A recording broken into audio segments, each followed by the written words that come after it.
Seperti itu ya. Jadi yang digunakan yang 14641 kalau 4 gen. Cara makainya sama ya. Cara makainya adalah 1 kali 3, selalu 3 ya depan apa pangkatnya, yang dipangkatkan itu selalu 3. Digit pertama itu selalu kita pangkatkan jumlah gennya. Jumlah gennya kan 4. Supaya 3 pangkat 4 banding 4 kali 3 pangkat 3 banding 6 kali 3 pangkat 2 banding 4 kali 3 pangkat 1, dan terakhir 1 kali 3 pangkat 0. Nolnya begini. Oke, gitu ya. Berarti nanti perbandingan yang dihasilkan gimana? 3 pangkat 4 itu kan 81 ya. Jadi nanti 81 banding 4 kali 3 pangkat 3. 3 pangkat 3 kan 27. Ini 27-nya ada 3, ada 4. 27 banding 27 banding 27 banding 27 banding 6 kali 3 kuadrat. 9 berarti ya. 3 kuadrat. 9 banding 9 banding 9 banding 9 sampai 6 kali.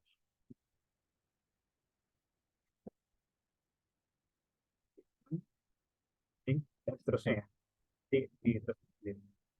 Ya, nanti tinggal nambahin 4 kali 3 pangkat 1, 1 kali 3 pangkat 4. Jadi caranya seperti itu ya. Jadi perbandingannya panjang banget nanti kalau tetrahybrid. Kalau kalian disuruh yang nyari yang uh, pentahybrid yang 5 gen juga bisa aja gitu dengan cara yang sama. Jadi kuncinya adalah yang pertama, kita nyari digit yang dipakai yang mana.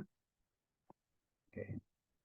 Ya, digit yang dipakai itu berarti yang uh, kalian inilah tentukan sendiri kira-kira metode mana yang cara ngapalin mana yang kalian lebih gampang gitu. Bisa nih, oh kalau jumlah gennya 2 berarti cari yang digitnya 3, tambah 1 digitnya.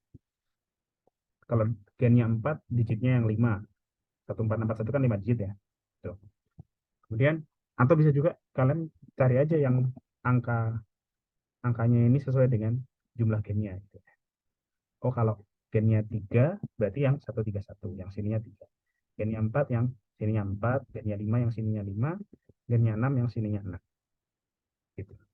Itu terserah kalian ya untuk cara menghafalkan seperti apa gitu. Ya, jadi kunci yang pertama adalah nyari baris yang benar. Oke, yang kedua adalah ini nentuin pangkat yang pertama. Pangkat yang pertama itu selalu 3 pangkat jumlah gennya. Nanti tinggal diurutkan 4, 3, 2, 1, 0. Kalau jumlah gennya 6 ya 6, 5, 4, 3, 2, 1, 0 gitu. Dan seterusnya. Oke, itu ya. Itu untuk uh, mencari perbandingan fenotip pakai segitiga Pascal. Ada yang mau ditanyakan lagi seputar ini atau pertanyaan yang lain boleh ya, silakan.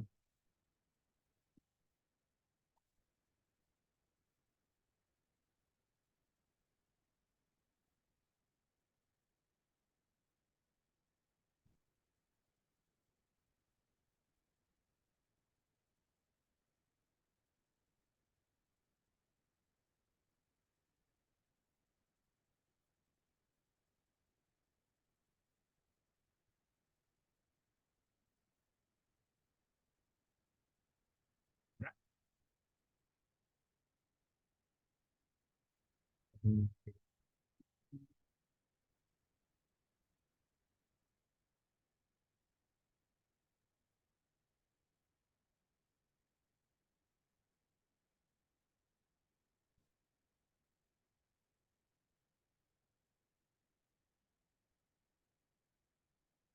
Oke, kalau nggak ada lanjut berarti ya.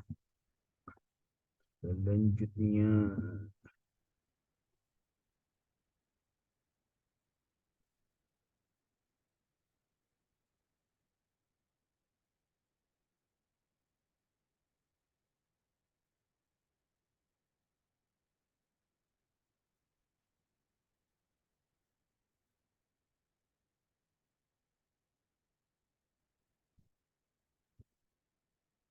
Oke, sekarang kita lanjutkan bahasan kemarin ya, yang 4 gen.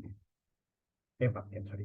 Nah, persilangan, tapi di sini ada 4 anak yang dimiliki ya, yang dihasilkan ada 4 anak. Ya. Ada yang sudah dapat jawabannya, yang A sama B? Nomor 4.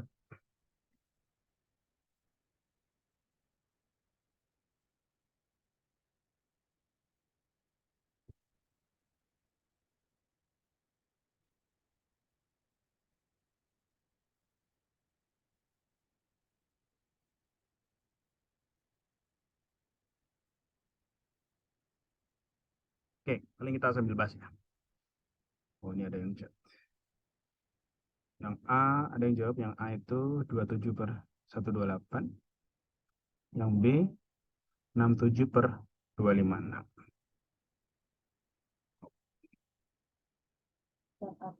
Oke, ada juga yang jawab yang B, 243/256. Kita coba cek ya. Mari kita cek. Mari kita coba yang 4 saya.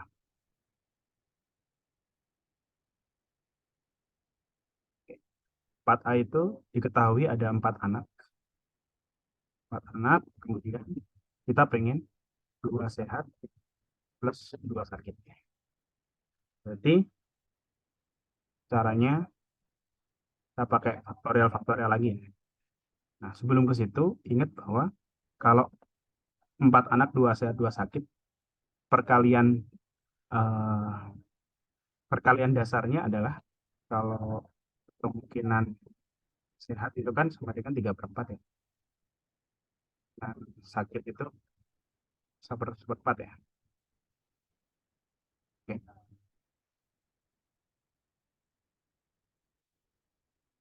1/4 gitu. Nah, berarti kalau 4 anak, 2 sehat, 2 sakit, berarti eh,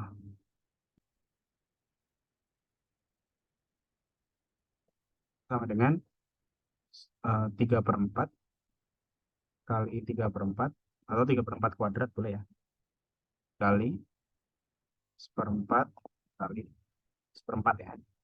Perkaliannya seperti itu ya, perkalian dasarnya. Oke. Terus nah ini harus dikalikan dengan sesuatu. Karena kita pengen nyari dari 2 sehat 2 sakit ini ada berapa alternatif pola anak yang bisa dihasilkan. Oke. Sebagai contoh misal 4 anak 2 sehat 2 sakit itu bisa aja sehat-sehat sakit-sakit. Bisa aja sehat sakit sehat sakit, bisa sehat sakit sakit sehat, bisa sakit sakit sehat sehat, bisa sakit sehat sakit sehat, bisa sakit sehat sehat. Ya, di sini aku nemu 6 dan mestinya jawabannya 6 ya. Jadi kalau 2 sehat 2 sakit, mestinya ini kali 6. Atau kalau pakai cara yang kombinatorik, berarti kita mencari 4 kombinasi 2 ya. 4 kombinasi 2 itu berarti sama dengan 4 faktorial dibagi 2 faktorial dikurangi 4/2 ya. Ini sama dengan 4 faktorial itu berapa? 4 kali 3 kali 2, 24 ya. 4 dibagi 2 kali 2. Jadi 24 dibagi 4 ya. Sama dengan itu 4 kombinasi. Berarti benar ya. Jadi mestinya jawabannya adalah 3/4 kuadrat dikali 1/4 kuadrat kali 6. Sama dengan berapa tuh? 3 kali 3, 9. 9 kali 6 itu ada 54 ya. 54 per 16 kali 16, 256. Atau kalau disederhanakan jadi 27/126. Itu jawaban untuk yang B. Yang A, sorry. Yang 4A. Oke. Jadi tadi yang submit jawaban betul ya, 27/128. Oke. Terima kasih. Keren. Jadi kita tinggal jawab yang B. Nah, yang B itu kalian di sini minimal 2 dari 4 anak yang sakit. Minimal 2 sakit ya. Berarti yang memenuhi syarat itu 2 sakit. Oke. Kemudian 3 sakit. Atau 4 sakit. Oke. Itu yang memenuhi syarat.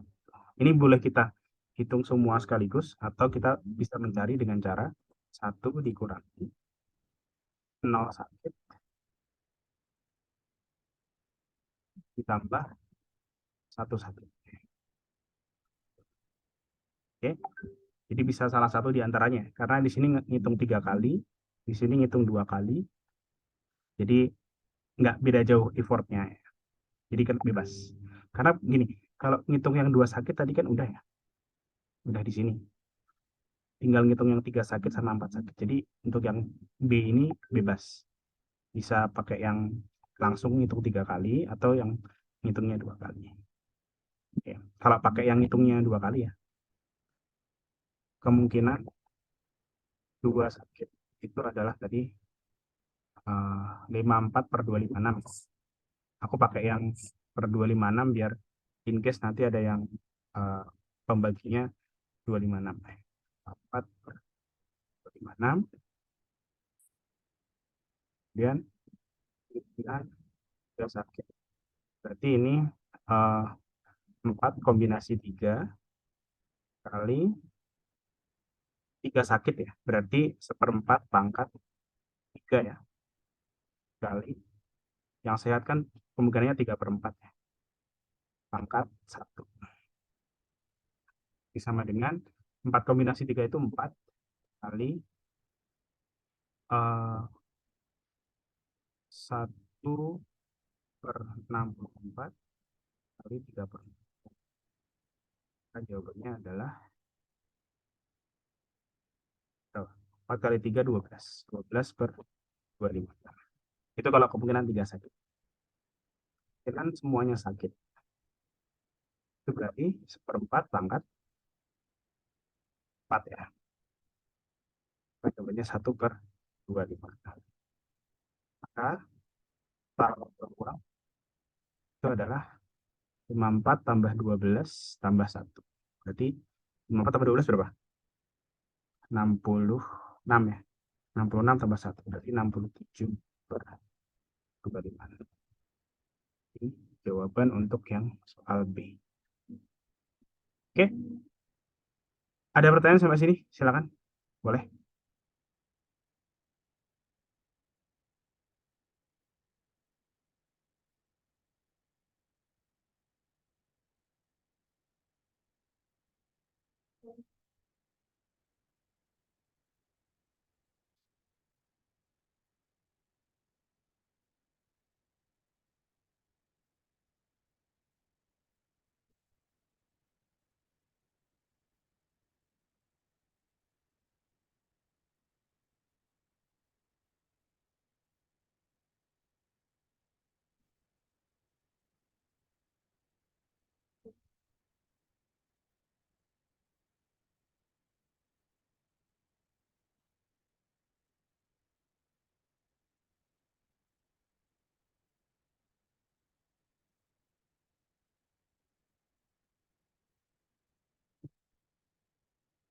Oke, nggak ada. Jelas berarti ya. Untuk yang soal kombinasi. Oke, setelah ini kita akan masih ada satu subbab lagi di genetika Mendelian yang kemarin belum sempat kita coba, yaitu mengenai pohon silsilah. Ya, kita akan coba ya. Karena pohon silsilah itu sebenarnya cara mengerjakannya tidak susah. Cuma ada beberapa tipe soal yang eh, ada triknya gitu. Kita coba ya. Pohon silsilah. Oke, misal kalau pohon silsilah atau pedigree itu biasanya ada 2 jenis kelamin ya. Dan kalau pedigree itu kita nggak pakai sistem genderless ya. Sekarang kan banyak yang mulai genderless gitu, yang tidak binary. Tapi kalau ilmu genetika masih masih binary. Oke, jadi kalau kotak itu laki-laki ya. Kalau bulat itu perempuan. Atau kalau di hewan berarti ya jantan sama betina ya. Kemudian eh, seringkali bentuknya seperti ini. Oke.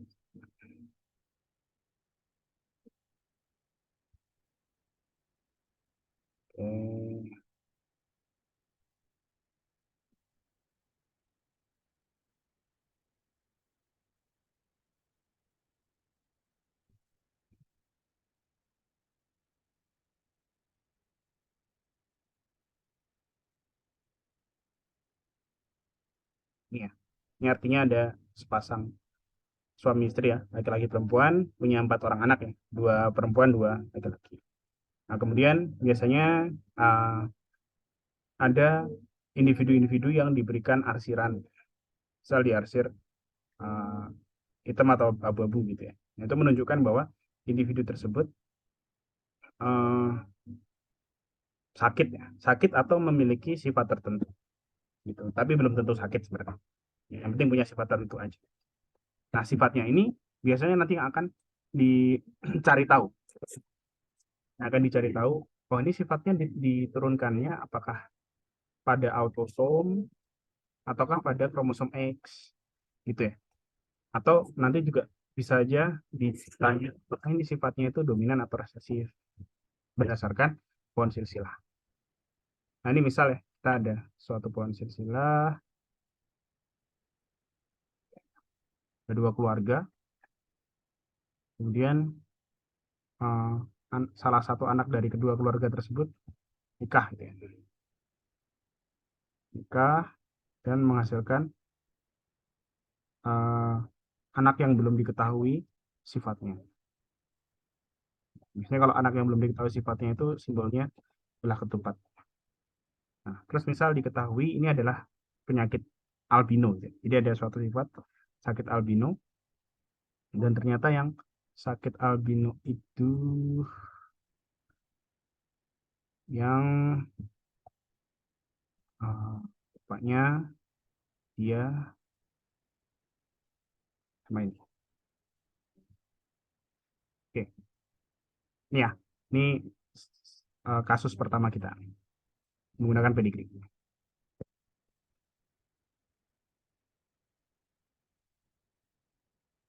Nah, biasanya pertanyaan yang menyertai itu adalah pertama uraiannya gini ya. Pedigree di samping menunjukkan silsilah sebuah keluarga dengan kelainan albino ya, tandai arsinya.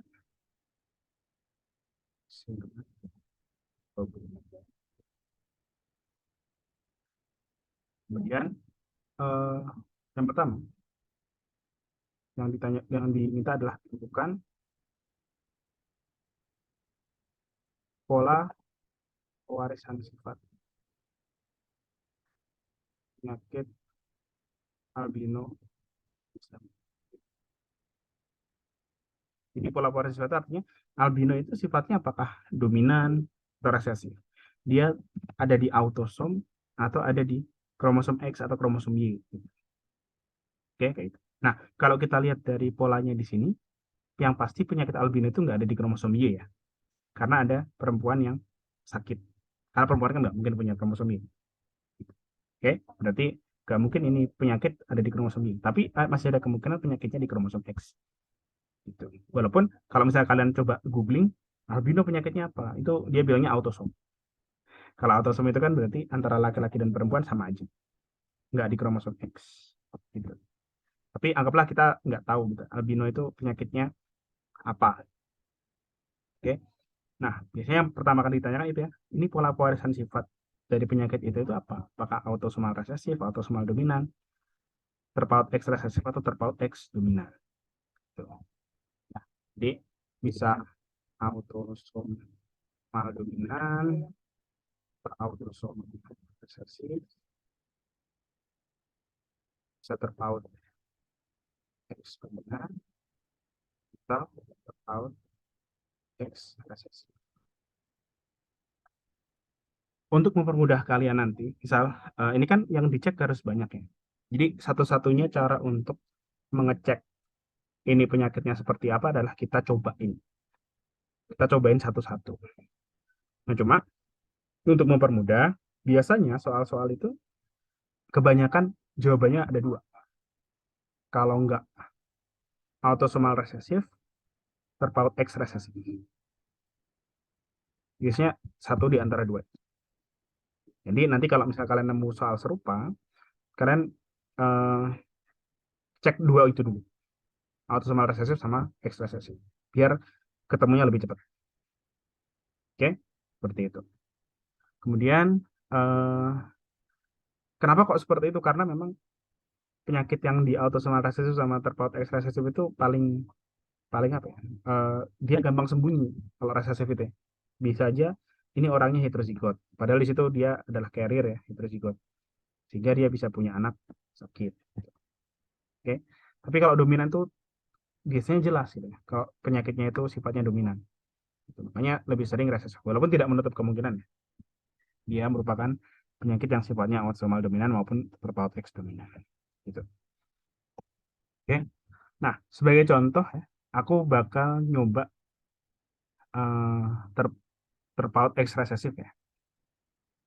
Mungkin nggak sih si penyakit ini tuh sifatnya ada di kromosom X dan resesif. Oke. Misal, misal kita pakai gennya A ya. Misal gen alel normal itu adalah A besar, alel resesif itu atau albino ya, kalau resesif, albino itu A kecil. Maka ya udah, eh, kalau kita pakai yang terpaut X resesif, maka eh, kita bisa mulai dari yang sakit semua ya. Yang sakit ini laki-laki, berarti dia memiliki genotip X A kecil Y ya. Oke, karena eh, dia sakit kemudian laki-laki dan kita asumsikan penyakitnya ada di kromosom X. Berarti itu berlaku juga untuk yang ini, X A kecil Y. Sedangkan yang perempuan sakit ini berarti dia X A kecil X A kecil. Oke, sampai sini ada yang ingin ditanyakan dulu? Sampai sini.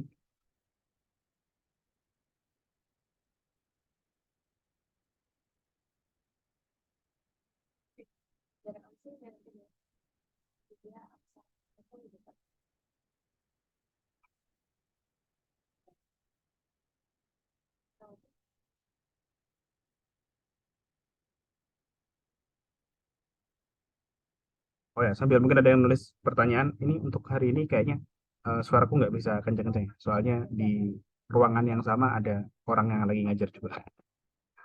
Jadi mungkin nyadar suaraku agak bisik-bisik karena ada yang ngajar juga yang lain. Oke, silakan kalau nggak ada pertanyaan, kita sambil lanjutkan ya. Oke, nah selanjutnya setelah kita nandain yang sakit-sakit, kita tinggal pastikan mungkin nggak sih eh, yang sakit tersebut memang muncul. Misal kita lihat dari keluarga yang kiri dulu ya. Keluarga yang kiri itu bapaknya XA kecil Y, anaknya XA kecil Y. Berarti kemungkinan kan ibunya anggaplah XA kecil, kecil, X A kecil misal A besar, A besar, A besar. Ya, oke. Maka eh, mungkin nggak anaknya ada yang sehat, ada yang sakit. Nah, kalau yang namanya anak laki-laki itu pasti dia mendapatkan kromosom Y kan dari bapaknya pasti. Kromosom Y dari bapaknya. Nggak mungkin ya dari ibunya. Oke. Oh, kemudian loh ini anaknya sakit cowok gitu ya. Berarti ibunya nggak mungkin besar besar berarti ya kalau seperti ini karena Y-nya dari bapaknya, X-nya pasti dari ibunya. Padahal di sini ibunya nggak punya A kecil, berarti mestinya ibunya di sini uh, heterozigot ya. Mestinya ibunya heterozigot. Oke, jadi XA besar, XA kecil. Sehingga di sini masih mungkin. Masih mungkin si ibunya menyumbangkan uh, XA kecilnya. Jadi masih oke, nggak masalah. Kalau anak-anak yang sehat gimana? Anak-anak yang sehat ya berarti ya masih mungkin aja. Misal kalau yang perempuan sehat itu bisa aja dia heterozigot ya. XA besar, XA kecil. Nah, dia dapat XA kecil dari bapaknya, dia dapat XA besar dari ibunya. Gitu.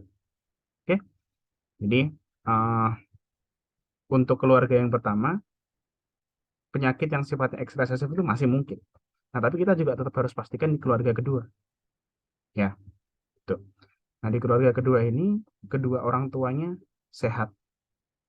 Berarti kalau kita bikin, anggaplah dia X A besar Y, itu untuk bapaknya. Ibunya kita anggap dia heterozigot ya. Apa kok ibunya nggak kita anggap uh, homozigot aja gitu. Kalau heterozigot itu variasinya lebih banyak. Jadi dia bisa menghasilkan anak dengan variasi yang lebih tinggi. Jadi kita pakai yang heterozigot aja uh, biar mencakup semua kemungkinan. Nah, kalau seperti ini, apakah mungkin anak yang dihasilkan itu perempuan dan sakit? Nah, jawabannya di sini baru tidak mungkin. Kenapa? Karena XA kecilnya bisa aja dapat dari ibunya, satu. Sedangkan XA kecil satunya nggak mungkin dapat dari bapaknya. Karena bapaknya nggak punya A kecil. Gitu. Oke, berarti di sini terpaut X resesif salah ya. Oke, itu jadi caranya itu sebenarnya seperti itu. Kita benar-benar harus cari manual. Ya, kita cari manual mana apakah terpaut X resesif itu bisa diaplikasikan pada seluruh keluarga pada pedigree ini. Oke, nah eh, ada yang mau tanya dulu mungkin sampai sini? Silakan.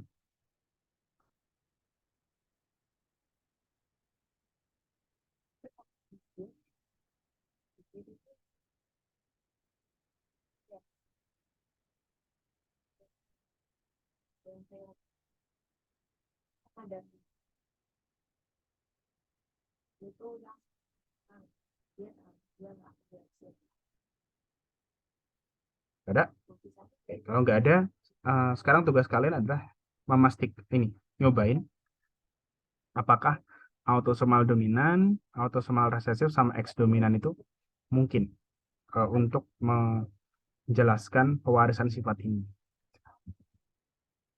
Oke, jadi nanti jawabannya bener salah ya. Karena kan soal di OSN seperti itu, bener salah.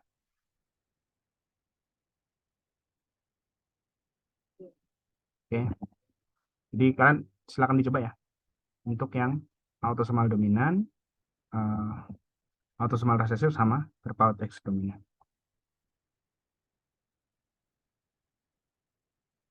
Oke, nanti kita coba bahas 5 menit lagi ya. Masih waktu 5 menit untuk menentukan kira-kira yang tiga pola pewarisan sifat yang lain mungkin atau tidak.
Oke, ada dua orang yang sudah mencoba ya, yang autosomal dominan resesif sama default X dominan. Dua-duanya kompak jawabnya SBS, salah benar salah ya. Oke, kita coba ya. Kita coba mulai dari yang autosomal dominan. Kalau autosomal dominan itu di sini salah. Oke, dia salah. Eh, langsung aja ke tempat yang bikin salah ya. Tempat yang bikin salah. Jadi misal contoh, kalau kita pakai yang autosomal dominan, ya, maka nanti eh, orang tua yang tidak sakit, berarti kan dia sifatnya resesif ya. Misal dia abjad-abjil, ini ibunya juga abjad-abjil. Nah, kalau orang tuanya dua-duanya resesif, yang sehat itu resesif, maka em, kalau yang sehat itu resesif, maka nggak mungkin punya anak yang sakit. Karena anak yang sakit di sini pasti ada anak sakit. Kalau penyakitnya sifatnya dominan. Misal dia abis anak kecil, itu udah nggak mungkin. Ya. Ini ada yang jawab juga kemungkinan autosomal resesif. Oke. Nah, kita buktikan ya. Biar langsung aku jawab ya. Oke. Jadi kalau untuk yang autosomal dominan juga salah ya. Yang autosomal dominan salah. Kemudian autosomal resesif ya. Menurut yang ditanyakan juga, benar nggak autosomal resesif? Kita tinggal buktikan saja. Autosomal resesif, misal ini uh, anak kecil ya, berarti sakit. Anggaplah dia berarti sehingga masih bisa punya anak yang sehat, tapi semuanya sehatnya heterozigot. Kemudian yang ini uh, anak kecil juga masih mungkin. Keluarga yang kiri masih oke. Yang kanan mungkin ya, dengan syarat kedua orang tuanya heterozigot, maka masih mungkin memiliki anak yang sakit. Nah, yang sehat di sini masih ada kegundahan ya, masih ada yang belum pasti yang sehat di sini. Karena dia bisa aja homozigot maupun heterozigot. Ya. Yang ini juga sama.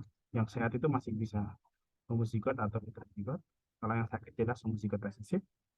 Ya, ini juga sama. Kalau nggak homozigot, heterozigot. Berarti masih mungkin ya. Autosomal resesif, benar. Hmm. Nah, sedangkan terpaut X dominan itu sama kayak autosomal dominan ya. Kalau terpaut X dominan, dia nggak mungkin. Karena kalau misal contohnya ini anak perempuan yang sakit itu X A besar Y, X A besar X A kecil, padahal kedua orang tuanya itu cuma punya alel resesif. Bapaknya X A kecil Y, ibunya X A kecil X A kecil. Kalau penyakitnya terpaut X dominan. Ini nggak mungkin. Nggak mungkin ada X A besar di anaknya. Satu dari ibunya, bapaknya salah. Gitu. Oke, jadi benar ya tadi jawabannya. Yang mungkin adalah autosomal resesif, ya, yang selain itu salah. Oke, nah sampai sini ada yang ingin ditanyakan? Silakan.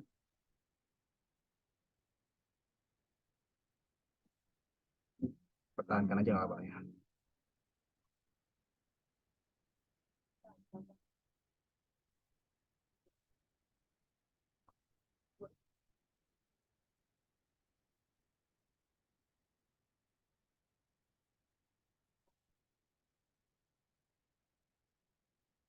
Ada? Oke, jelas berarti ya. Ini baru pertanyaan pertama ya. Pola pewarisan sifat itu baru pertanyaan pertama. Pertanyaan kedua. Pertanyaan kedua itu uh, apa kemungkinan individu uh, 1, 2, 3, 4, 5, 6, 7, 8, 9, 10, 11, 12. Individu 9, 10 deh. Individu 10 bergenotip heterozigot. Nah, individu 10 itu yang mana? Ini belum tak kasih. Ini aku kasih nama ya, individu-individunya.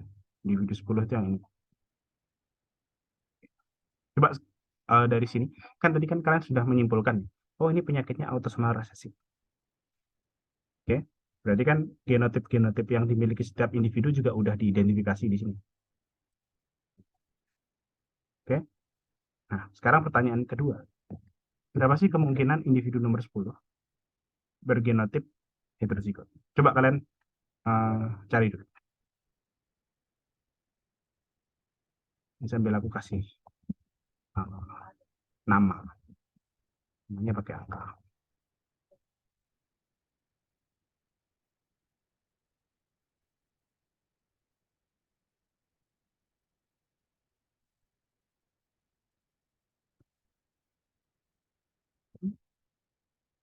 Ada satu orang yang sudah buat.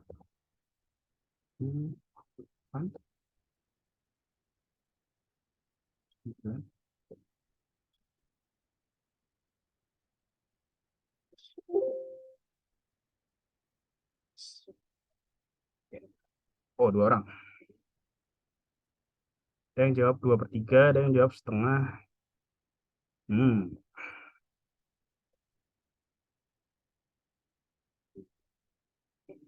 Ya, ada lagi yang menyumbangkan jawabannya. Ada dua jawaban sementara. 2/3 dan setengah. 2/3. Oke. Menarik sekali. Nah, kita coba ya. Kita coba bahas dua orang setengah. Sama-sama kuat nih. Gak jadi deh kak, saya 2/3 juga.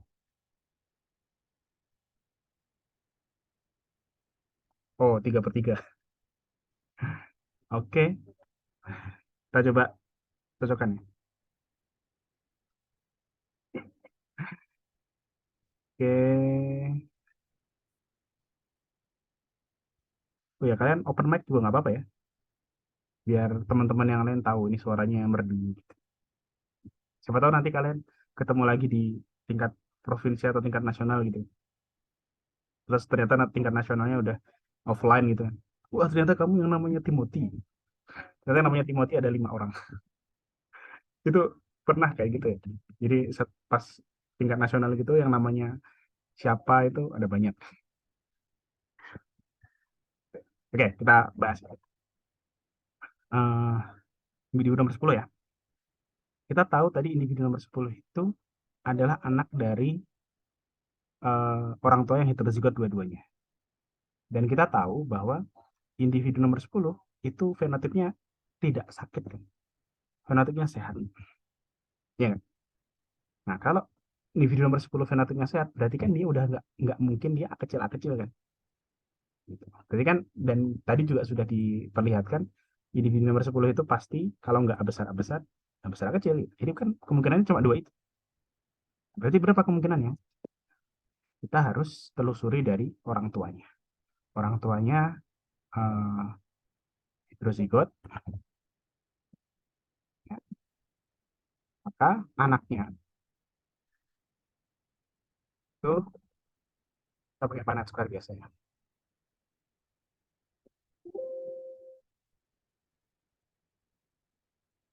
Zigot dominan, heterozigot,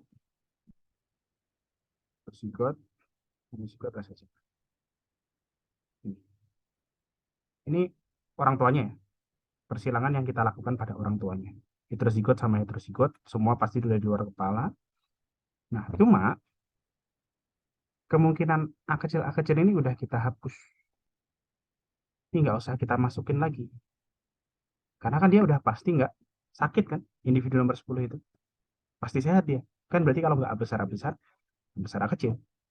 Maka kemungkinan A besar A kecil adalah A besar A kecil, yaitu 2/3. Oke? Karena yang A kecil udah nggak mungkin ya. Ngapain kita masukin? Oke. Nah, hal ini analoginya sama kayak gini. Misal kita lagi memainkan dadu gitu ya. Dadu kita mainkan, terus aku lempar. Keluar angkanya kan, keluar mata dadunya berapa. Nah, terus aku bilang ke kalian, ini dadu yang aku lempar. Itu mata dadunya itu jumlahnya ganjil. Oke. Kalau aku udah bilang kayak gitu, terus aku tanya, kira-kira menurut kalian, berapa kemungkinan mata dadunya itu 5? Pasti kalian akan menghitungnya, oh kan udah pasti ganjil tuh, kan? Berarti kalau kemungkinan mata dadunya 5 berarti 1/3 kan? Bukan 1/6 lagi. Oke? Sama kayak gitu. Jadi kalau ada kemungkinan yang sudah pasti nggak akan muncul, itu nggak usah kita hitung. Kita hilangin aja. Gitu. Udah ya?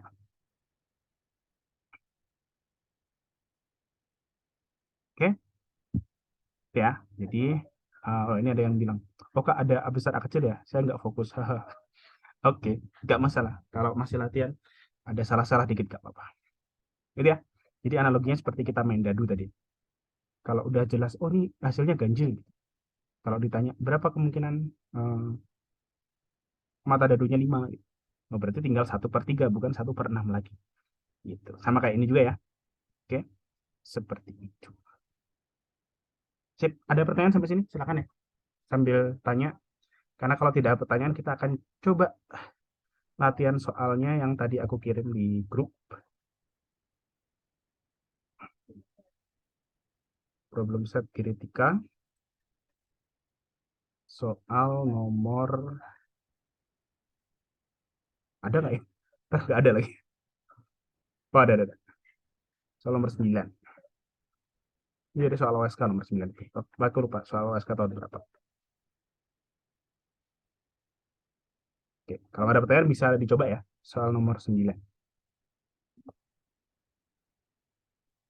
Eh, soal nomor 9 ini yang ABC aja ya. Yang D nanti aku jelasin aja. Jadi yang ABC aja. Yang dicoba. Yang D-nya nanti. Oke, saya coba ya. Nanti jam ya sampai maksimal jam 20.10 lah ya. 7 menit cukup, udah sangat banyak lah 7 menit. Mestinya satu soal alokasinya itu maksimal 4 sampai 5 menit satu soal genetika. Itu pun udah lama. Kalau mau rata satu soal maksimal 3 menit. Eh, 3 menit. 3 menit 30 detik, 3,5 menit mestinya. Tapi dia aku kasih 7 menit ya untuk coba soal nomor 9 ABC. Oke, silakan ya. Ini kayak simulasi OSK. Karena ini memang soal beneran soal OSK.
Oke.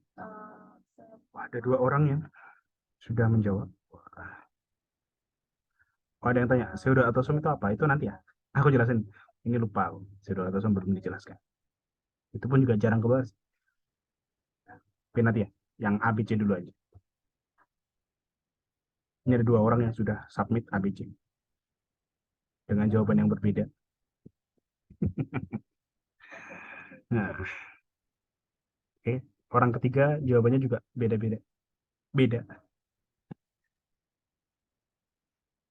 Hmm. Oh, orang keempat jawabannya beda lagi.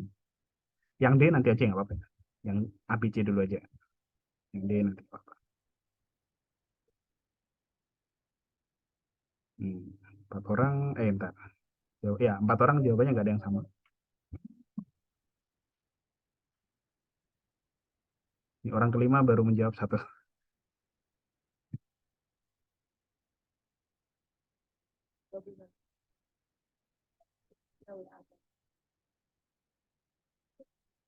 Sudah 2 menit, boleh diteliti lagi jawabannya. Jawabannya apa ya?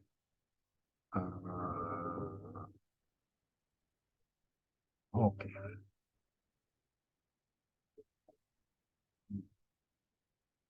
Ih, ternyata ada 2 orang yang jawabannya sama. Oke, menarik sekali. Ini soalnya kalau udah eh, kalau udah kita dapat teorinya itu pastinya nggak terlalu susah. Soal nomor 9 ini. Oke lah, kita langsung aja ya. Kita langsung bahas aja ya. Oke, 9. Nih, kita pas dulu. Biar bisa dicoret-coret.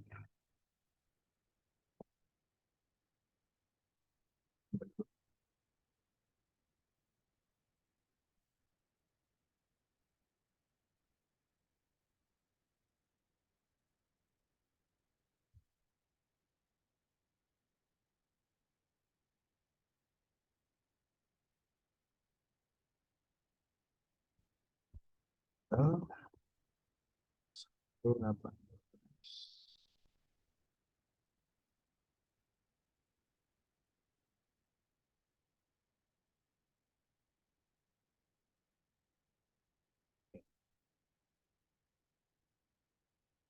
Oke, yang A. Oh ya, ini sudah bebas.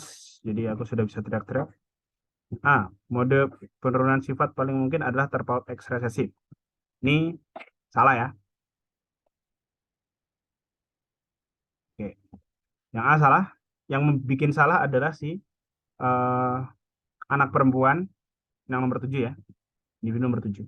Karena kalau ada anak perempuan yang sakit dan kedua orang tuanya sehat, itu adalah indikasi utama eh, penyakit ataupun kelainan ini disebabkan karena autosomal resesif. Kalau nih, orang tuanya sehat dua-duanya, terus ada anak perempuan yang sakit, itu biasanya autosomal resesif. Ini kalau kita buktikan, oh yang A, misal dia adalah X resesif ya, berarti kan ini anak X S besar, sorry, autosomal X resesif berarti X S kecil, X S kecil ya. Nah, bapaknya X S besar Y, karena bapaknya sehat, ibunya itu bisa aja heterozigot lah, anggaplah ya, XS besar, X S kecil. Maka nanti yang nggak bisa, yang kontradiksi adalah bapaknya. Nah, bapaknya di sini nggak mungkin ngasih XS kecil, kalau ibunya masih mungkin. Ya, ini yang salah. Jadi, kita simpulkan yang A itu yang benar adalah autosomal resesif ya. Autosomal resesif dengan orang tuanya itu heterozigot dua-duanya, dan anaknya homozigot resesif. Kemudian, eh, oh ya, di sini gennya aku pakai S ya, biar nggak pakai SPR. SPR kan kepanjangannya. Disingkat jadi S aja nggak apa-apa. Kemudian yang keluarga pertama juga itu eh, Heterozigot juga ya dua-duanya, sehingga punya anak yang sakit satu, yang dua sehat. Nah, yang dua sehat ini dia masih belum pasti ya. Dia bisa antara S besar atau heterozigot ya. Berlaku untuk dua-duanya. Oke, seperti itu. Nah, itu berarti yang A salah ya. Kemudian yang B, jika individu 23 dan 24 menikah, kemungkinan anak yang dihasilkan memiliki fenotip mutan adalah 1/9. Nah, kalau anak yang dihasilkan berarti yang dikasih tanda tanya ya, 34, 23 sama 24, berarti yang ditanyakan adalah si anak belah ketupat ini ya. Oke. Nah, ini eh, apa nih genotip anaknya? Maka kita untuk bisa mendapatkan anak yang sakit itu kan berarti dia harus S kecil ya, homozigot resesif. Sedangkan kedua orang tuanya sifatnya adalah sehat ya. Kedua orang tuanya itu dua-duanya sehat. Oke, berarti kan supaya anaknya sakit, sedangkan kedua orang tuanya sehat, berarti kan orang tuanya harus heterozigot ya, dua-duanya. Berarti kita harus mencari tahu dulu berapa kemungkinan si individu 23 dan 24 bergenotip heterozigot. Karena kalau salah satunya saja homozigot dominan, itu nggak akan mungkin bisa punya anak yang sakit. Ya. Nah, dari sini nanti kita akan mengaplikasikan aturan perkalian. Ya, kita pakai aturan perkalian. Kenapa? Karena supaya anak mereka sakit, maka ada syaratnya. Itu yang pertama, individu 23 harus heterozigot, S besar S kecil ya. Kemudian syarat kedua, individu 24 juga harus heterozigot. Nah, kemudian setelah kedua individu tersebut heterozigot, ketika punya anak, anaknya harus bergenotip sakit S kecil S kecil. Jadi di sini ada tiga syarat. Berarti karena kita pakai aturan perkalian, ada syarat-syaratnya, maka kita kalikan semua. Berarti step pertama yang harus kita cari adalah berapa kemungkinan 23 sama 24 heterozigot. Nah, di sini mestinya jawabannya adalah masing-masing ya. Kemungkinan 23 sama 24 heterozigot itu adalah 2/3 ya. Jadi yang individu 23 itu kemungkinan heterozigotnya 2/3, individu 24 kemungkinan heterozigotnya juga 2/3. Karena mereka sama-sama berasal dari orang tua yang heterozigot, kemudian si individu tersebut sehat. Jadi kan nggak mungkin homozigot resesif. Oke, ya. Karena karena mereka tidak mungkin S kecil. Kemungkinan S kecil dihapus. Jadi sisanya tinggal 2/3. Berarti peluang totalnya adalah peluang totalnya itu 2/3 kali 2/3 kali 1/4 sama dengan 1/9. 2/3 adalah peluang 23 dan 24 heterozigot. 1/4 adalah peluang anak mereka bergenotip S kecil. Jadi kita kalikan semua ya. 2/3 kali 2/3 kali 1/4. Ya, ini juga 2/3. Ini 1/4. Oke, itu ya. Jadi jawabannya benar ya, 1/9 yang B. Ada pertanyaan?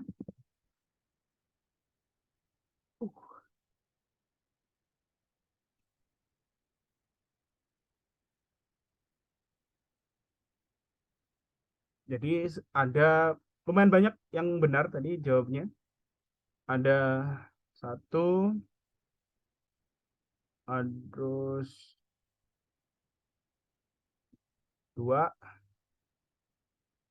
Ada 2 orang tadi. Jawab yang A dan B, jawabannya tepat. Mantap. Nggak ada?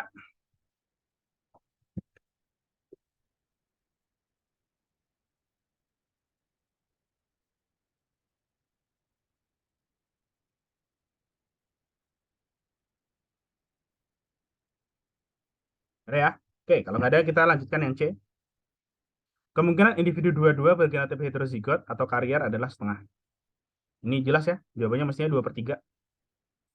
Kita sudah menghitung beberapa kali tadi ya. Ini salah. Individu dua-dua itu kemungkinannya kalau nggak homozigot dominan heterozigot ya. Berarti kemungkinannya 2/3. Oke. Nah, kemudian yang D, pewarisan sifat pada pewarisan sifat pada pohon silsilah di atas mungkin juga terjadi secara pseudo autosom. Ini kalau jawabannya itu mestinya benar. Oke. Nah, apa itu pseudo autosom? Pseudo autosom itu adalah pola pewarisan sifat yang sebenarnya itu ada di kromosom, ada di gonosom. Ya. Gonosom kan antara X atau Y ya. Kalau biasanya kan kita lihat kasusnya, oh ini gennya itu ada di kromosom X, oh ini gennya ada di kromosom Y. Nah, tapi pseudoautosom itu adalah gen yang oh, pseudoautosom adalah suatu gen yang ada pada kromosom X maupun Y. Jadi kromosom X dan Y itu sebenarnya persamaannya banyak ya. Jadi ada banyak gen yang di kromosom X itu ada, di kromosom Y juga ada. Bahkan kalau tidak salah, antara kromosom XY-nya manusia itu cuma beda beberapa puluh gen saja. Dari sekian ratus gen yang ada di kromosom di gonosom, hanya beberapa puluh yang beda antara X dan Y. Gitu. Jadi mestinya kita akan banyak menjumpai gen-gen yang sifatnya pseudoautosom ini. Di kromosom X ada, di kromosom Y ada. Nah, dia disebut pseudoautosom karena memang kalau dilihat dari luar, gen yang ada di kromosom X dan Y sekaligus, itu ya sama kayak autosom jadinya. Ya, laki-laki kan XY, tapi dia punya 2 kopi gen. Dia punya homolog. Karena di X-nya ada, di Y-nya ada. Perempuan ya, kan punya XX ya. Oh, berarti di X-nya ada, di X1-nya juga ada. Jadi sama-sama mirip banget kayak autosom. Oke, jadi yang D ini benar ya, karena pseudo autosom itu kalau dilihat dari luar itu ya mirip banget seperti autosom pada umumnya. Cuma kalau dilihat molekulernya, sebenarnya mereka itu ada di kromosom X dan Y. Tapi kalau pola pewarisan sifatnya akan mirip banget seperti autosom. Oke, itu mungkin ya. Ada pertanyaan untuk soal nomor 9 ini? Atau uh, mungkin kalian pernah nemu problem-problem terkait gitu ya? Boleh ditanyakan. Habis ini kita akan lanjutkan ke uh, penyimpangan semu hukum Mendel. Ini kayaknya jadwal kita mundur ya. Kalau di uh, posternya kan mestinya hari ini kita penyimpangan semu hukum Mendel ya. Mendelian extension itu kan. Ya kalau nggak salah. Kemudian besok itu pindah silang. Terus Jumat itu tanya jawab bebas ya, sama kita bahas-bahas soal. Nah, karena soalnya juga kita bahas-bahasnya sambil, kayaknya nanti jadwal kita bakal mundur ya. Mungkin hari ini sampai besok kita akan bahas mengenai uh, penyimpangan hukum Mendelian extension. Gitu. Jadi nanti hari Jumat kemungkinan kita baru bahas pindah silang. Kecuali kalau memang waktunya memungkinkan, cukup gitu ya udah. Oke, silakan. Ya udah, ini tinggal 40 menit terakhir baru kita masuk ke penyimpangan hukum Mendel. Oke lah, nggak apa-apa. Penyimpangan semu hukum Mendel itu eh, kaitannya dengan epistasis ya. Mungkin kalian sudah pernah baca di buku SMA. Oke, intinya epistasis, hipostasis, kemudian kriptomeri, polimeri. Oke, pertama ya. Jadi gini, pertama penyimpangan hukum Mendel itu, penyimpangan semu ya di sini judulnya. Jadi dia adalah suatu pewarisan sifat yang sebenarnya itu masih hukum Mendel. Ya, hukum Mendel kemarin gimana ciri-cirinya? Ciri-ciri hukum Mendel itu adalah kalau ada suatu individu heterozigot, kemudian meiosis, maka dia akan menghasilkan gamet dengan jumlahnya itu maksimal. Jadi kalau heterozigotnya 2 gen, gametnya ada 4 macam, dan 4 macamnya itu memiliki proporsi yang sama rata. 1:1:1:1. Itu ciri khas hukum Mendel. Oke. Nah, cuma di sini kok ada penyimpangan dalam tanda kutip gitu ya. Karena biasanya kalau hukum Mendel itu kita akan menemukan ketika ada persilangan heterozigot itu perbandingan fenotipnya kan 9331. Oke. Kemudian setiap gen yang terlibat, setiap gen, misal ini ada 2 gen ya, gen Y sama gen R. Setiap gennya itu mengatur sifat yang beda. Jadi misal gen Y-nya mengatur warna, gen R-nya mengatur tekstur. Oke, jadi 2 gen ada 2 sifat. Nah, cuma kalau penyimpangan semu hukum Mendel itu sebenarnya masih sama, ada 2 gen atau lebih, tetapi 2 gen atau lebih tersebut mengatur satu karakter yang sama. Misal mengatur warna buah. Jadi di sini ada 2 gen. Dua-duanya itu mengatur warna buah. Gitu. Atau nanti misal ada 3 gen, sama-sama mengatur tinggi badan. Gitu. Ya, itu adalah biasanya disebut penyimpangan semu hukum Mendel. Jadi dia masih gamet yang dihasilkan masih normal ya. A besar, B besar, A besar, B kecil, A kecil, B besar, A kecil, B kecil, ada 4 masing-masing seperempatan.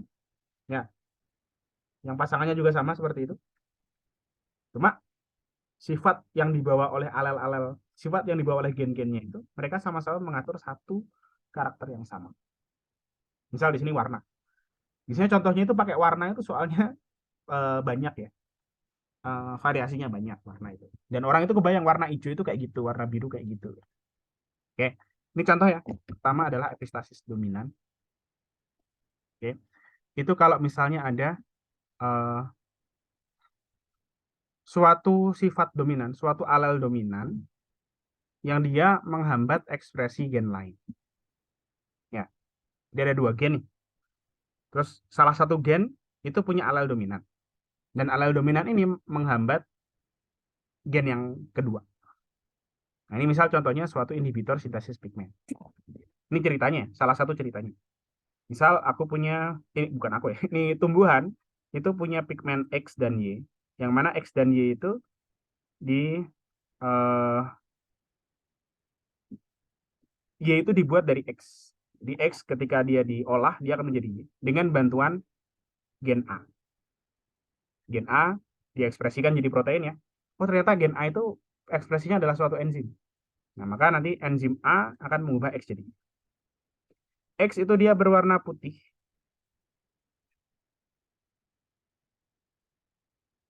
Oke. Sedangkan Y dia tergantung gennya. Tergantung gen A-nya. Kalau A-nya itu alelnya dominan, itu akan bikin Y itu berwarna kuning. Ya. Kalau A-nya resesif, dia akan bikin pigmen Y menjadi berwarna hijau. Gitu ya. Berarti di sini sudah jelas ya. Kalau misalnya ada individu yang genotipnya A besar A kecil, warnanya apa? Ini warnanya pasti kuning ya. Karena yang A besar itu dominan dan sifatnya bikin warna kuning. Ini kalau pewarisan sifat biasa ya, yang sebelumnya kita pelajari. Oh, dia cuma satu gen menentukan warna, oke gampang. Nah, tapi di sini ada gen lain, gen B, yang ternyata cara kerjanya adalah menghambat gen A. Ini simbol penghambatan ya. Kayak apa itu? Seperti huruf T ya. Itu simbol menghambat. Nah, ternyata B ini kalau misalnya dia alelnya B besar, maka dia bisa menghambat. Kalau alelnya B kecil, resesif, dia tidak bisa menghambat. Makanya di sini kalau misalnya genotipnya A besar A besar B besar B besar, mestinya A besar kan bikin kuning ya. Tapi gara-gara ada B besar, A-nya jadi terhambat, A-nya jadi nggak bisa kerja, maka konversi X menjadi Y akan terganggu. Tidak bisa dilakukan. Gara-gara A-nya nggak bisa kerja dihambat oleh B. Maka nanti yang A besar, A besar, B besar, B besar, warnanya akan jadi putih. Gitu. Dan seterusnya ya.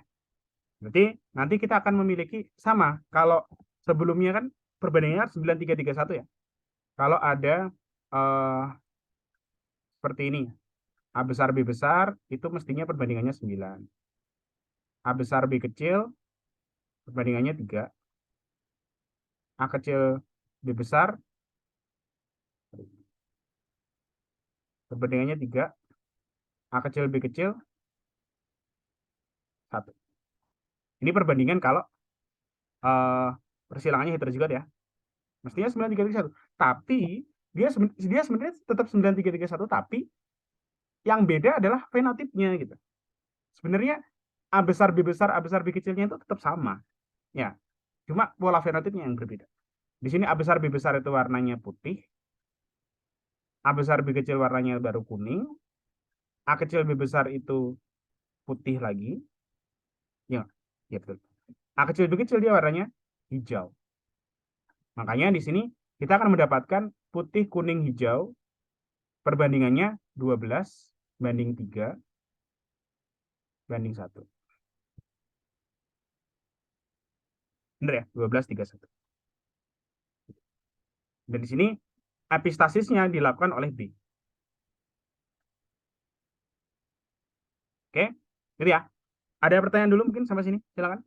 Mengenai epistasis dominan.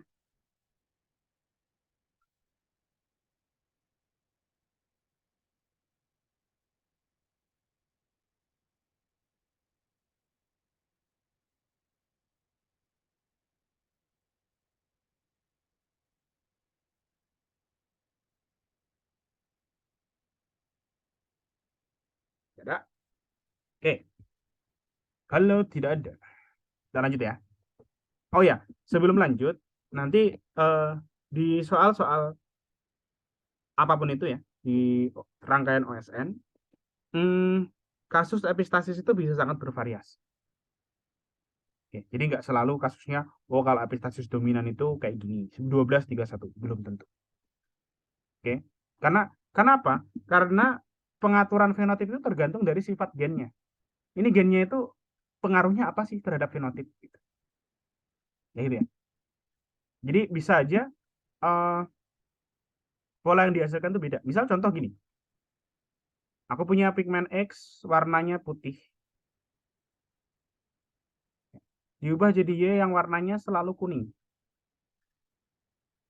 Yaitu di sini ada gen A. Ya. Jadi kalau A-nya dominan, itu bisa lanjut, X bisa jadi Y. Kalau A-nya resesif, dia nggak bisa bikin X jadi Y. Kayak gitu. Berarti kan nanti kayak gini aja tuh akan menghasilkan sesuatu yang berbeda. Oke. Jadi kalau misalnya di sini ada penghambat B, dengan cara yang sama ya, B besar menghambat, B kecil nggak menghambat, maka nanti yang fenotipnya A besar, B besar, oke, dia akan jadi putih. A besar, B kecil, dia akan jadi kuning. A kecil, B besar, oh sama ya. A kecil, B besar dia jadi putih ya. Kemudian, oh ini beda. A kecil, B kecil, dia jadi putih lagi. Ya, nggak ada hijau di sini.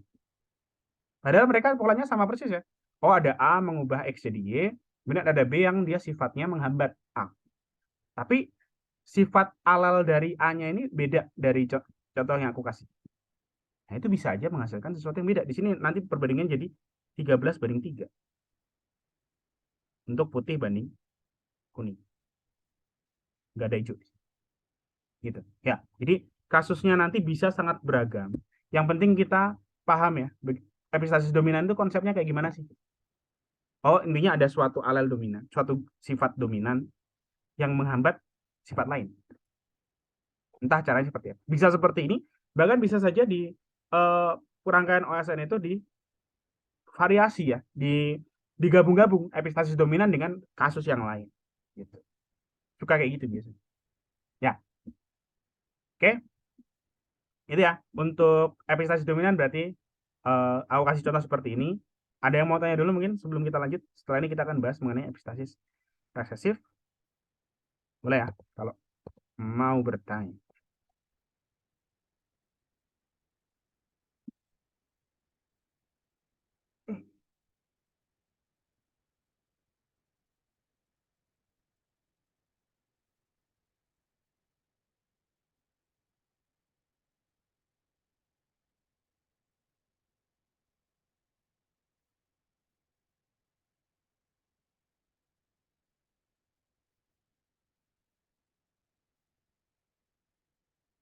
Ada?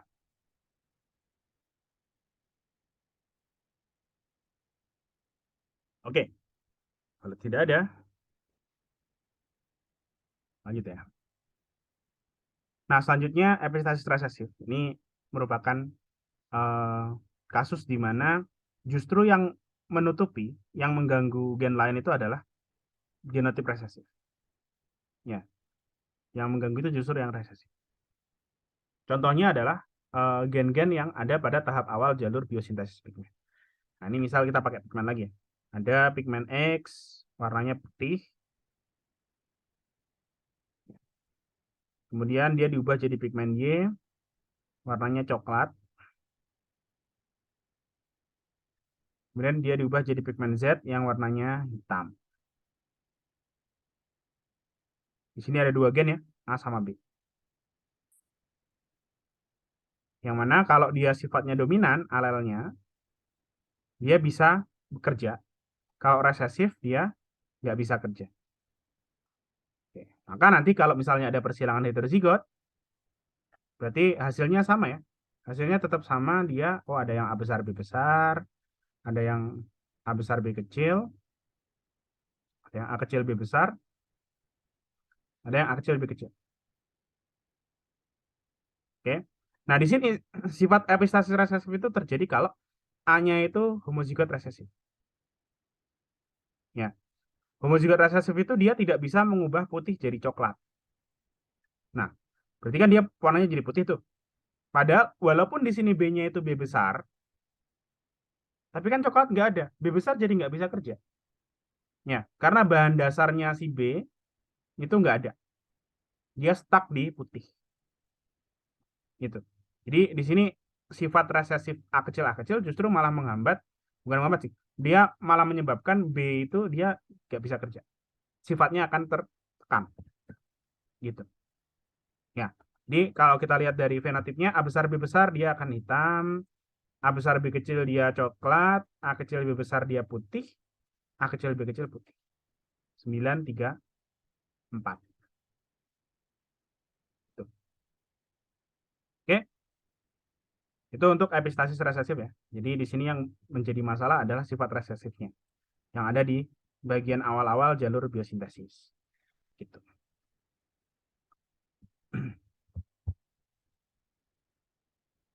Oke, ada pertanyaan sama sini? Silakan. Ini makin lama makin cepat ya. Karena polanya itu jadi kelihatan.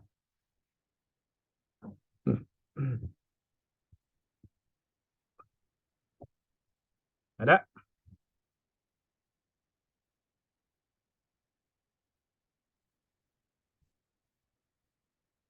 Oke, selanjutnya eh, gen komplementer. Nah, gen komplementer itu ya sesuai dengan namanya, komplement. Komplement itu artinya saling melengkapi ya. Oke. Jadi gen-gen komplementer itu artinya adalah ada dua buah gen yang mengatur satu sifat yang sama. Oke.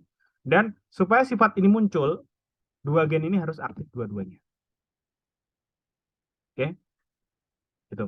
Biasanya eh, digambarkan gen komplementer itu yang merupakan jalur biosintesis yang dibilang seri. Ya, seri. Jadi misal ada pigmen X, di sini diperlukan dua gen. Sini C sama P ya. C sama P sehingga dihasilkan pigmen Y yang warnanya ungu. Ini awalnya putih. Berarti kalau C hilang, C-nya resesif, berarti kan P nggak bisa kerja. Oke. Kalau P-nya resesif, walaupun C-nya dominan, maka ya hasil kerjanya C nggak akan bisa diteruskan ke Y. Dia warnanya tetap putih. Gitu ya. Jadi ini ada dua buah gen atau lebih yang mereka itu harus sama, minimal ada yang dominan lah gitu. Alelnya. C-nya harus ada yang dominan, P-nya harus ada yang dominan. Supaya warna ungu itu bisa dihasilkan. Gitu. Oke, jadi simpel ya kalau epistasis resesif ganda itu. Gen komplementer yang penting, yang penting ini dua gen atau lebih itu ada semua. Ada dominannya semua. Oke, maka nanti satu-satunya genotip, satu-satunya genotip yang akan menghasilkan warna ungu itu adalah yang C besar, P besar. Ya, ini 9 ya. Ini warnanya ungu. Selain itu, yang C besar, P kecil, C kecil, P besar, C kecil, P kecil, tiga satunya itu warnanya putih semua. Totalnya 7. Ya, nanti perbandingannya akan jadi 9:7. Gitu. Oke, ada yang mau tanya dulu sampai sini?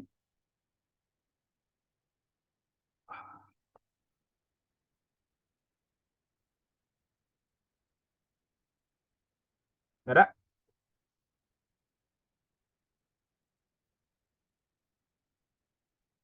Oke, kalau tidak ada, terakhir untuk pistasis ya.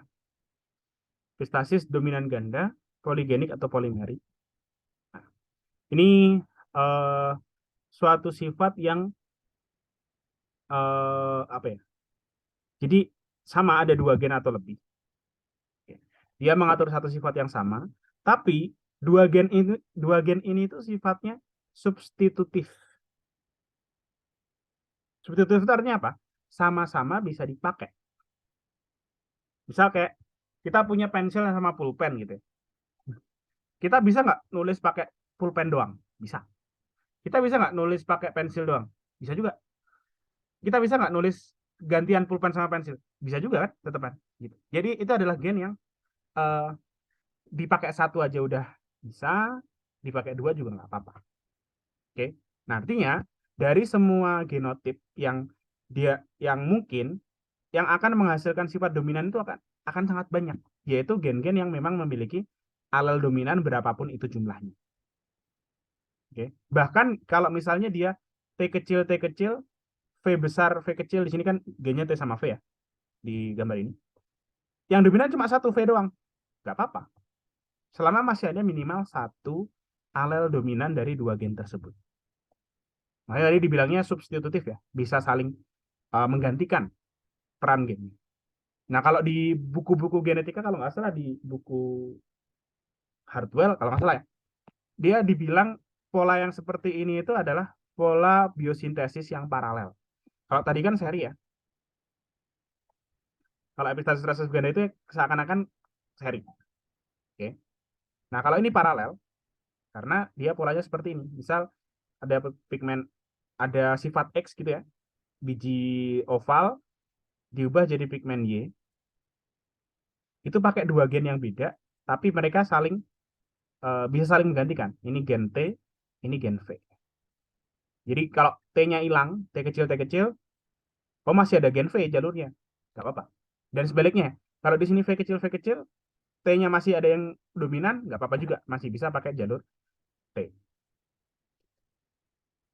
Oke, jadi ya, itu tuh sifat poligenik, makanya nanti akan menghasilkan perbandingannya 15:1. Oke, ada pertanyaan sampai sini?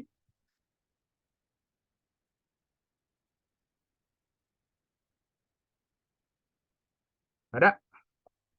Oke, boleh ya kalau ada pertanyaan aku kasih kesempatan untuk bertanya dari apa materi-materi sebelumnya juga nggak masalah. Atau misal ada materi genetika yang kalian nggak tahu itu bab apa, terus pengen tanya juga nggak masalah.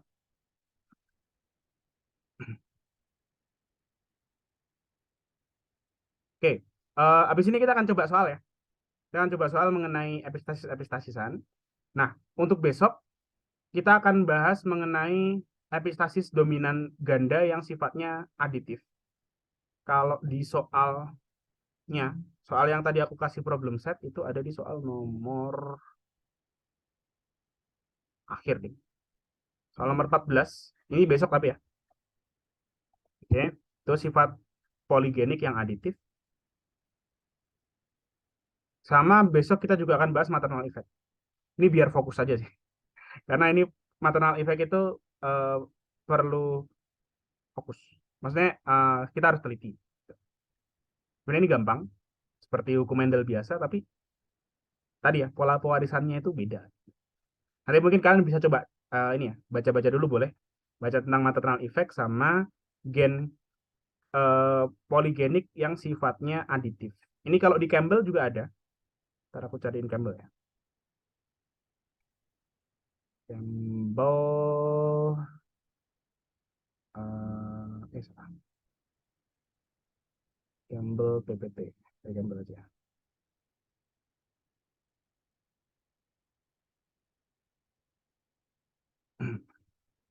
Nanti bisa itu yang maternal effect, bisa kalian coba baca-baca dulu, besok kita bahas. Plus Campbell yang genetics itu unit 3.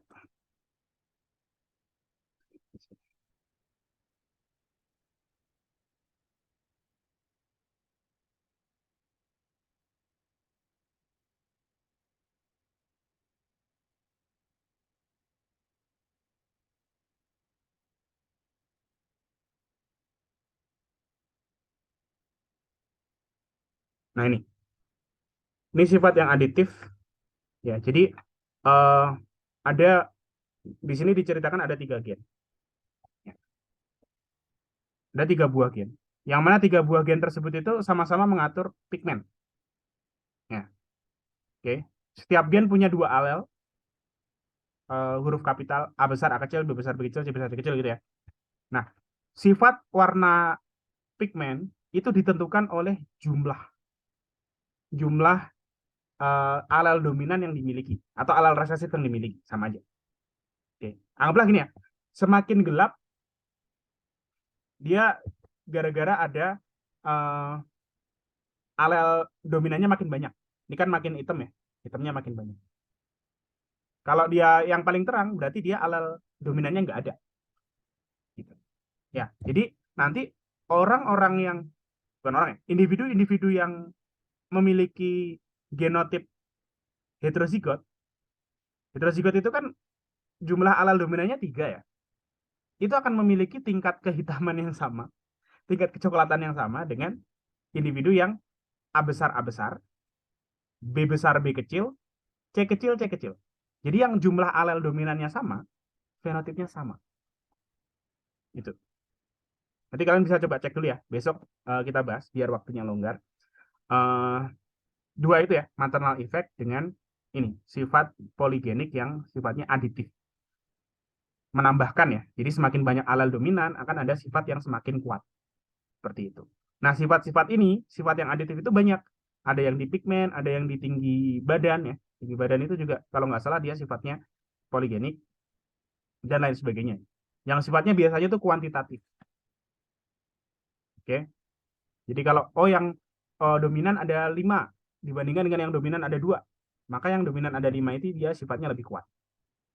Jadi tidak bergantung sama gennya apa, tetapi bergantung sama jumlah alel dominan. Gitu. Itu clue-nya ya. Itu kita bahas secara lebih detail. Sekaligus nyoba soalnya yang tadi di soal nomor 14 problem set ya. Ini problem set itu sebenarnya ada kuncinya. Nanti aku bagikan setelah ya hari kelima lah ya, nggak apa-apa. Biar nanti kalau kita bahas kan nggak tahu jawabannya dulu. Gitu. Oke. Nomor 1 jadi tahu dong jawabannya. Ya nggak apa-apa lah. Oke. Nanti aku bagi ya untuk solusi dan kuncinya. Tapi kalau bahasan kita sudah selesai. Oke, gitu ya. Kita akan coba bahas nomor 1 dulu lah ya. Nomor satu tadi udah ketahuan jawabannya, tapi nggak apa-apa. Atau nomor 2. Sebenarnya bisa dulu nomor 2, nggak apa-apa. Kita nomor 1 dulu. Nomor 2 ntar PR nggak apa-apa. Oke, nomor 1. Tadi udah ketahuan soal jawabannya. Gak apa-apa. Tapi kalian harus eh, bisa. Walaupun udah tahu jawabannya kan tetap harus bisa ya ngerjainnya. Jadi sebenarnya tidak berarti kalian tahu jawabannya itu kalau tidak bisa. Ya. Oke, bisa dicoba ya. Nomor 1. Di sini ada kasusnya adalah ada gen gundul ya. Anggaplah dia punya dua alel, G besar dan G kecil. Oke. Kalau homozigot dominan dia punya rambut. Homozigot dominan dia punya rambut. Kalau heterozigot hairless nggak punya rambut. Tapi kalau homozigot resesif mati, letal ya. Oke, jadi kalau G kecil letal. Tikus dengan fenotip letal mati di dalam kandungan. Jadi kan dia tidak akan pernah dilahirkan gitu. Oke. Nah, kemudian ada gen lain berada pada kromosom berbeda. Oh ya, gen yang berada pada kromosom yang berbeda itu adalah ciri khas dari hukum Mendel ya. Oke, jadi hukum Mendel itu dia punya aturan umum, yaitu hukum Mendel itu akan berlaku jika ada gen-gen yang kita analisis itu berada pada kromosom yang berbeda. Itu pasti hukum Mendelnya berlaku. Ya, oke lanjut. Ada gen lain yaitu WN mengatur warna rambut. Kalau resesif WN warna rambutnya abu-abu, kalau dominan W besar dia warna rambutnya hitam. Oke. Pak Deddy menyilangkan dua tikus heterozigot, tentukan pernyataan berikut benar atau salah. Oke. Kita bahas langsung aja ya. Nah, keterbatasan waktu.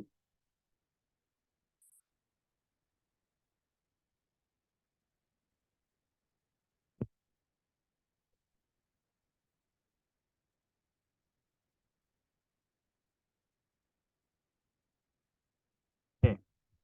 Nomor 1, eh, yang A ya. Jika tikus selalu menghasilkan satu ekor anak tiap kali hamil, berarti kalau selalu menghasilkan anak, berarti kan anaknya pasti hidup ya. Berarti tikus yang dilahirkan itu tidak mungkin mati. Kemungkinan didapatkan tikus tanpa rambut adalah setengah. Tikus tanpa rambut itu eh, tikus tanpa rambut. Genotipnya adalah G besar, G kecil ya, heterozigot. Oke.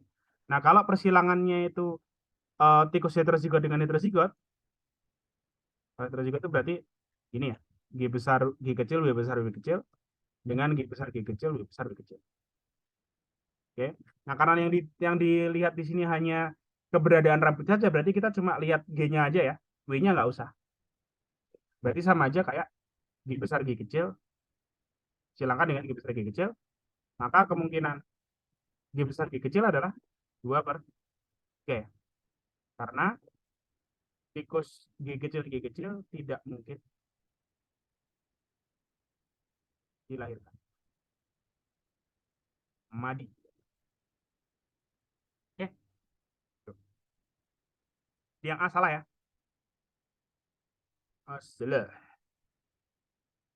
Ada pertanyaan sampai sini? Masih gampang, masih sama kayak tadi. Ada?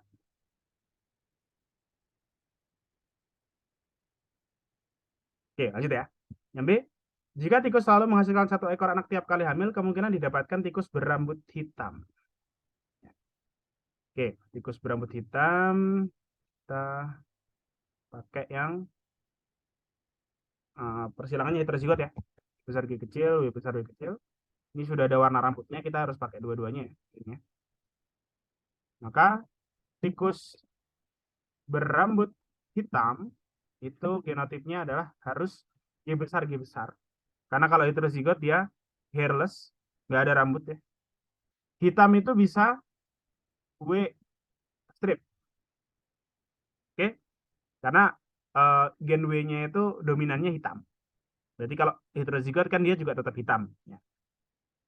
Oke? Atau kalau kita jabarkan gini lah, GGWW ditambah GGWW, ya. Kemungkinan GG itu adalah 1/3 ya, ya nggak? Karena tadi ya si tikusnya nggak mungkin G kecil, nggak mungkin GG. Oke. Nah, kemudian kemungkinan W besar strip berapa? 3/4 ya? Ya nggak?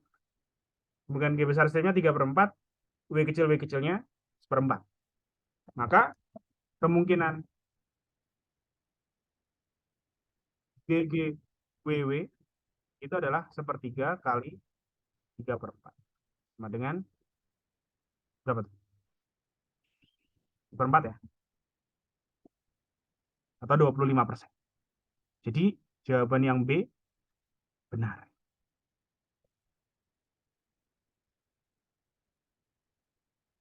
Oke. Ada pertanyaan? Yang B, silakan. Ini warnanya aku sesuaiin ya. Yang biru untuk yang A, yang ungu untuk yang B.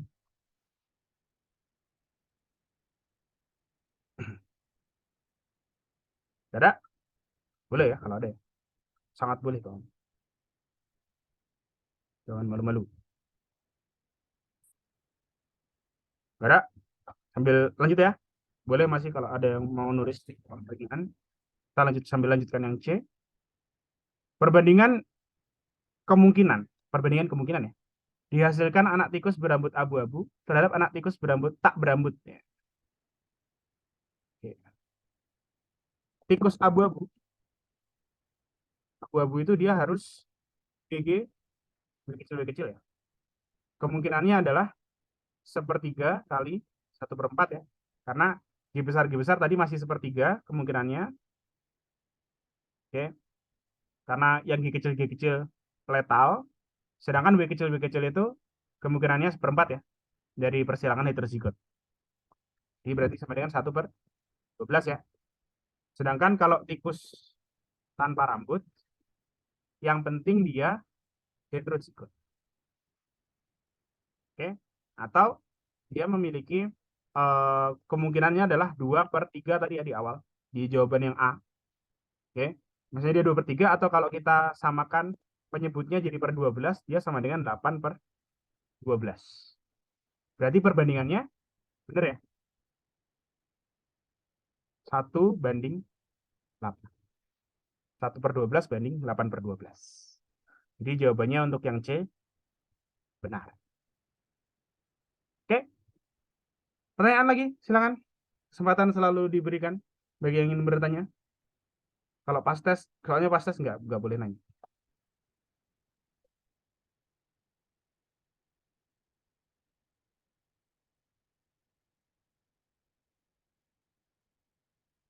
Nggak ada? Yakin? Oke.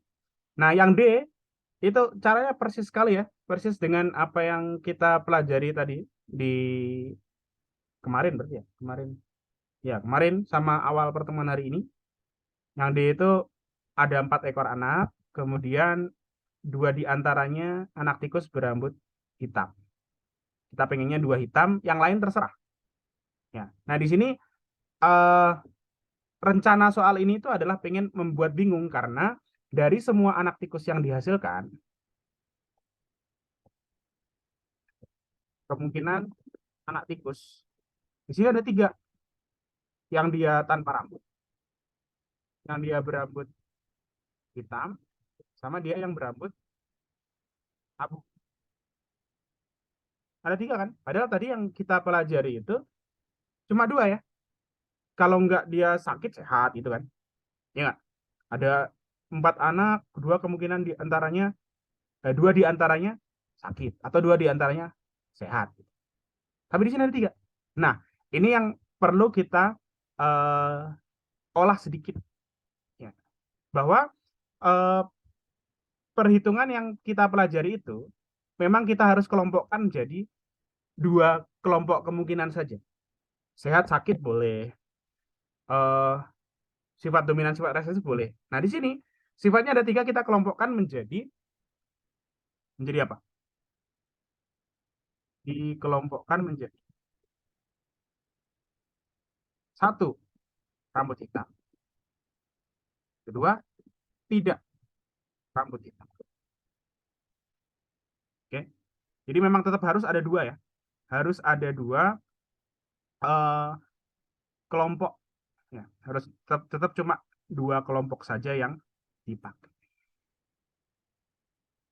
Oke, jadi kalau ada tiga kayak gini kita harus tetap kelompokkan satunya yang ditanya kan apa? Rambut hitam. Berarti lawannya apa? Yang tidak rambut hitam. Ya. Berarti yang tidak rambut hitam itu adalah hasil penjumlahan dari rambut abu plus hairless. Berapa jumlahnya? Rambut hitam itu kemungkinannya berapa? Rambut hitam itu kemungkinannya tadi 1/4 ya.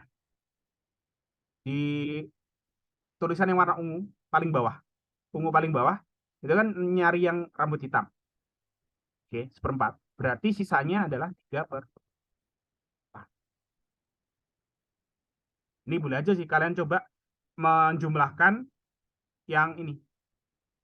1/12 tambah 8/12. Pasti dia hasilnya 3/4. Oke, sampai sini ada yang mau tanya dulu? Sebelum kita moment of realization, apakah D itu benar atau salah? Jadi kuncinya adalah kita mengelompokkan kemungkinan itu menjadi dua ya. Kalau pengen nyari tahu yang kayak gini. Berapa kemungkinan dua di antaranya, berapa kemungkinan tiga di antaranya. Oke, gak ada? Oke, perhitungannya berarti adalah simpel ya. 4 kombinasi 2 kali yang hitam kita pengen 2 ya. Berarti kemungkinan hitam itu 1/4 pangkat 2 dikalikan yang tidak hitam itu 3/4 pangkat 2 juga. Ini kalau dihitung tadi berapa ya? Lupa. Tadi kalau nggak salah sebelumnya kita udah ngitung angka yang sama.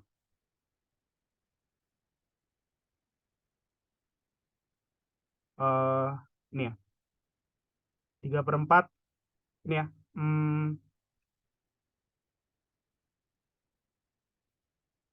Oh bukan. Ini tadi orang lain. Jadi 4 kombinasi 2 itu 6. 1/4 kuadrat itu 1/16. 3/4 kuadrat itu 9/16. Ya udah tadi ya. Kita udah ngitung angka ini tadi. Berarti jawabannya adalah 54/256. Oke.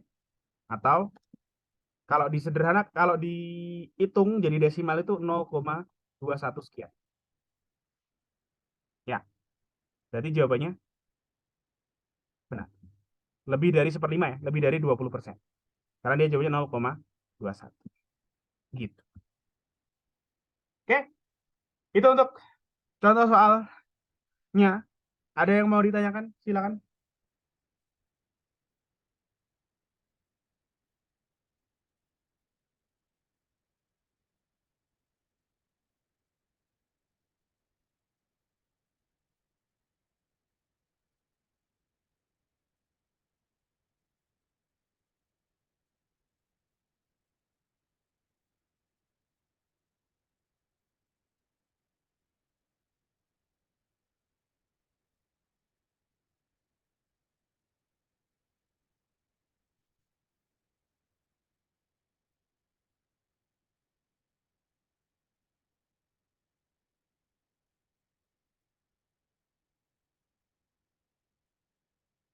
Nggak ada.